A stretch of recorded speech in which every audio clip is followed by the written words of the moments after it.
Say, man, the more things seem to change, the more you realize that they actually don't. At the end of the day, history continues to repeat itself in more ways than one. We always, as a society, continue to go back to the things that never even worked in the past. And people with enormous wealth love to look down on the small people. And, you know, they need to pull themselves up by their bootstraps. They need to, you know, figure it out. I did. You know, they use all type of language and all kind of words as if they wasn't, you know, put in a situation to be of service to other people that's less fortunate. It's always looked at as if somebody is always looking for a handout. And in a lot of cases, people misrepresent money, wealth, and power. They use it to their advantage, and they use it for own self-interest reasons, and they don't do what they're supposed to do with their blessing. God put people in positions to be a blessing to others. And so I came across an old interview from Pac from about 33 years ago. And rest in peace to Tupac as well. His birthday is coming up next month. So I got caught up going down a rabbit hole, kind of looking at some of his old videos, music videos, and I just looking at some of his interviews. And Pac was he was a very, very wealthy man in spirit. He was a wealth of information, knowledge, and he was about doing the right thing regardless of what his persona was. Pac had a great spirit, and he continues to bless us today with the words that still live on, that he put out here for us to kind of take in and process, to kind of see the world in a different perspective. I got one interview in particular that kind of spoke to the way I was feeling in the moment when I was going through his interviews, because all of them are very, very interesting. Pac didn't only bless us through his music, he blessed us in his interviews because they were always filled with substance. Let's get to the content. Say, man, if you watching this video right now, man, and you like how we kick it over here at GuddaTV, man, why don't you do me a favor and hit that like button, hit that subscribe button, and turn on your notification bells, man. It won't cost you nothing. I promise you. Why don't you go ahead and do that for the boy and help the channel out? Appreciate you. This world is such a, and when I say this world, I mean it. I don't mean in an ideal sense. I mean in every day, every little thing you do. It's such a, gimme, gimme, gimme. Everybody back off. You know, everybody's like, you taught that from school, everywhere. Big business. If you want to be successful, you want to be like Trump, gimme, gimme, gimme, push, push, push, push, step, step, step, crush, crush, crush. That's how it all is. And it's like, nobody ever stopped. Just, you know, I feel like, instead of us just being like, slavery's bad, slavery's down, bad whitey, bad whitey. I mean, all right, let's stop that. And everybody's smart enough to know that, I mean, we've been slighted. And we want ours. And I don't mean by like ours, 40 acres and a mule, because we passed that. But we need help. I mean, for us to be on our own 2 feet, us meaning youth or us meaning black people, whatever you want to take it for us to be on our own 2 feet, we do need help. Because we have been here. We have been a good friend. If you want to make it a relationship type thing, we have been there, and now we deserve our payback. It's like you got a friend that you don't never look out for. You know, you dressed up in jewels. Now America's got jewels, and they paid and everything, and they lending money to everybody except us. And it's like, you know, everybody need a little help on their way to being, you know, self-reliant. You know what I'm saying? That's the whole thing about the album, about the Special Olympics. Everybody need a little something and they to be independent. No independent person just grew up and was born independent. You worked and you learned teamwork and you learned cooperation and unity and struggle, and then you became independent. And we have to teach that and instill that. And why is it that they want to do that? I mean, if this is truly a melting pot in the country where we care about it, and Lady Liberty got a hand like this, she really loves us, then we really need to be like that. And it needs to be the black kids. And if there's a white person who got money, then he need to help them. He need to help black kids, Mexican kids, Korean kids, whatever. But it needs to be real. And it need to be before we all die, and then you say, oh, I made a mistake. We should have gave them some money. We really should have helped these folks. It's going to be too late. You know what I'm saying? And then that's when you got to pay your own karma. And that's when God make you punish. When God punishes you. Because I feel like, you know, it's too much money here. I mean, nobody should be hitting lotto for 36 million and we got people starving in the streets. That is not idealistic, that's just real. That is just stupid. There's no way Michael Jackson should have, or whoever Jackson, should have $1 million, quadruple $1 billion, and then there's people starving. There's no way. There's no way. That these people should own planes and their people don't have houses, apartments, shacks, drawers, pants. What do you say to people that say, well, they earned it? Now you go out and you're earning it. If they earned it, then I think that that's good, and I think that they deserve it. But even if you earned it, you still owe. Because look at me, I don't have that mega money, but I feel guilty walking by somebody. I got to give them some mail. And if I know I got $3,000 in my pocket, I feel like it's wrong to give that person a quarter or a dollar. It's wrong. Only you know what you got in your pocket. And that's wrong. No matter what they do, if they take it and drink it, they take it and drink it. But, I mean, you got. You understand? And we all know how hard it is, and it's not about if you good or you bad. So since it's not about if you good or you bad, we know that because he don't mean he was bad. Or don't mean he's a criminal, or don't mean he's crazy, or a drug addict, or none of that. It just means he don't got. And ain't it bad that you got 30? I mean, can you imagine somebody having $32 million? $32 million. And this person has nothing, and you can sleep. You can still go to the movies about, and then these are the type of people that get humanitarian awards. Millionaires. How can they be humanitarians? By the fact that they millionaires and there's so many poor people shows how unhumane they are. You know what I'm saying? And that bugs me. Not saying that when I'm never going to be rich, and you know what I'm saying? But I'm saying it's a struggle, and I think everybody deserves. And I think there's a way to pay these people. I think there is a way. It just takes to be revolutionary. And it takes to do something out of the ordinary. You know what I'm saying? Like, I think that if we just said, okay, I got an idea. No more porno buildings. You know what I'm saying? Let's build houses. Or no more polo games. Let's build houses for poor people. You know what I'm saying? Or, look, okay, I know you're rich. I know you got $40 billion. But can you just keep it to one house? You only need one house. And if you only got 2 kids, can you just keep it to 2 rooms? I mean, why have 52 rooms and you know there's somebody with no room? It just don't make sense to me. It don't. And then these people celebrate Christmas. They got big trees, huge trees, all the little trimmings. Everybody got gifts, and then somebody's starving. And they're having a white Christmas. They're having a great Christmas, eggnog and the whole nine. That's not fair to me. Once again, rest in peace to Tupac Shakur and the legacy that he left that continues to be a blessing to us all with, all of the knowledge, wisdom that he had, all of the foresight, the visionary that he was to speak about things that was just so accurate and so on point. Like, it was spot on, a lot of the stuff that he interpreted through his music. And rest in peace to Nipsey Hussle as well. Nipsey Hussle was one of those old souls in a young man that left us too soon as well, because Nipsey Hussle was another man that stood on the business, stood on principles, and he always demonstrated a wealth of knowledge and wisdom each and every time he did an interview.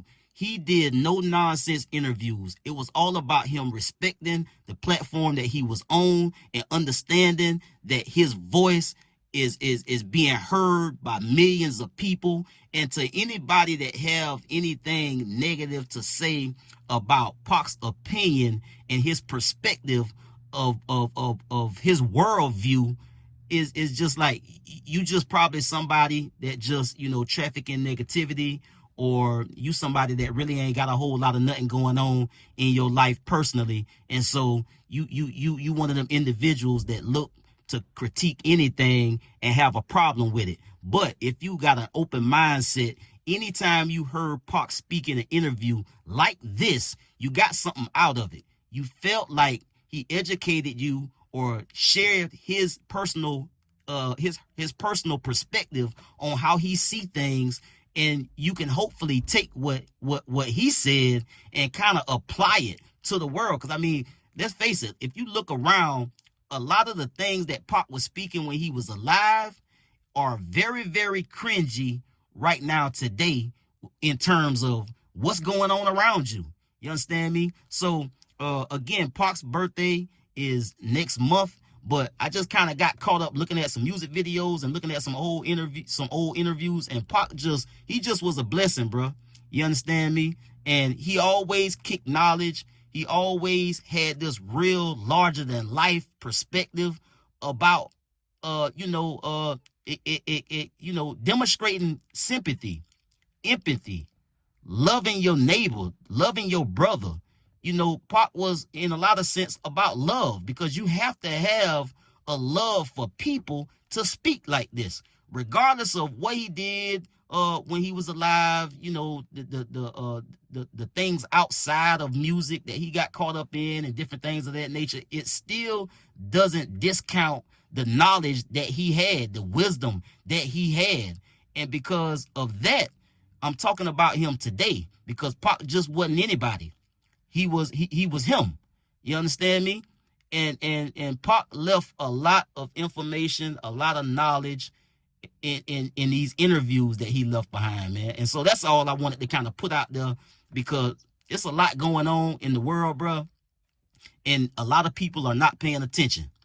And it's a sad thing to not pay attention and not be tapped in and plugged into what's going on in the world when you living in it. That's why people are so shocked and surprised when things come knocking at the door, because you think it just abruptly happened. No, it was going on, but you wasn't paying it no attention. But until it affected you personally, that's when it became a problem for you. But it was always a problem. We got a lot of problems. If you do an autopsy on the human race in general, we got a lot. We got a lot of problems, man. We got a lot of problems. And at the end of the day, the people that's in positions of power, they not doing anything to solve the problem. Because what I've learned in my short life is people in positions of power with enormous wealth, they know and understand how to solve the problems that we face, the challenges that we face. They just voluntarily choose not to solve the problem, because you need a problem to dictate how people think, how people approach their life. Because if you address a problem, or if you tell us all the problems we have and say that you can fix them, then people will believe that on the surface. But the people that you're entrusting to go in, to be in power, positions of power, to make these changes, they never make them. You understand me? And so that's where we at in the world as a society. People are very, very selfish in the grand scheme of things. At the very end of the day, every man is for himself. I mean, can you imagine a world where every single human being on earth actually, genuinely, truly, really gave a fuck about the next human being? If we all really, genuinely gave a fuck about each other, can you imagine what type of world we'd all be living in? I mean, really, honestly, can you imagine that? But that's not the reality in which we live. And so at the end of the day, it is what it is. If somebody is on the come up and trying to make the most out of life, if they are reaching for higher heights in order to reach down and lift somebody up, don't be a fucking hater, man. You dig what I'm saying? Don't be a hater because you don't have an appetite to be anything in life. So you just traffic in negativity and just trying to critique and find a reason to pull somebody else down and destroy somebody else. This is just generally speaking. Just if you already up, if you already rich, you already having your way out here, if you ain't got nothing good to say, if you don't got anything positive to say, if you don't have any intentions on using your position in life to try to elevate and help others, if you don't have sympathy and empathy and love, just shut the fuck up, because you, my friend, are a part of the problem that's destroying us all. And again, this isn't about the haves just giving the have-nots something, giving the have-nots a handout, giving away something that you worked hard for. It's not about that. And if you make it about that, you do, because it helps you sleep. You have to find a way to justify being an evil, fucked up person in the world some kind of way. So a lot of people park their opinion in that space of, I had to I had to get it out the mud. I had to do this. I had to do that. Yeah, God blessed you to be where you are. So you should have enough sympathy and empathy to not look down on others, but do what you can to help. That's what this is about. Not giving somebody handouts. Nobody should go around handing out something that they worked hard for. But you should not be in a you also shouldn't be in a position to stop somebody that's trying to have something either. And sometimes it's situations where somebody is just at the very, very, very bottom, and they are absolutely and completely hopeless. You mean to tell me you can't find it? You don't have a soul swimming around in your body that can look at somebody under those extreme and dire times and some of the worst of circumstances and say, well, I could help that person in some kind of way. Nobody says how you got the help. A lot of help come in forms of information or just putting somebody in position. Nobody's asking people that have it to just give it away. I give away shit all the time. And it don't bother me because there's a saying I used to hear all the time when I was a jit. It ain't gonna make me or break me. And so that's the way I look at things, that I just give away because it ain't gonna make me or break me. And I got far less than tens of millions of dollars. I got far less than tens of billions of dollars. But I got compassion. I got sympathy. I got empathy. If I see somebody in need, I don't have a problem. If it's in my spirit at that time, if I feel a way when I see somebody down bad, I'm going to help them. That's just me. So at the end of the day, it's not about giving somebody something. Sometimes all you have to do is you're in a position. You can do something. And that's all it's about, doing something to make life better for somebody else instead of your own. And again, I leave y'all with this. People in positions of power, no, they don't have to do anything at all. They can just be selfish and live in their bubble and have their amazing life and die and go wherever else they going after that. And then, but they shouldn't. They also shouldn't be in a position to stop somebody or prevent somebody from being successful, or watching somebody become successful, and then because you got more, you can use the powers that be to destroy this person because you just don't like how they carry themselves. You don't like how they talk. You don't like the way they dress. You don't like them because they're the wrong color. Shit like that is gonna end us all. You understand me? And Pac understood that. At 25, 26 years old, in his 20s, Pac understood that. So I get at y'all on the next one, man. Y'all be smooth. I'm out.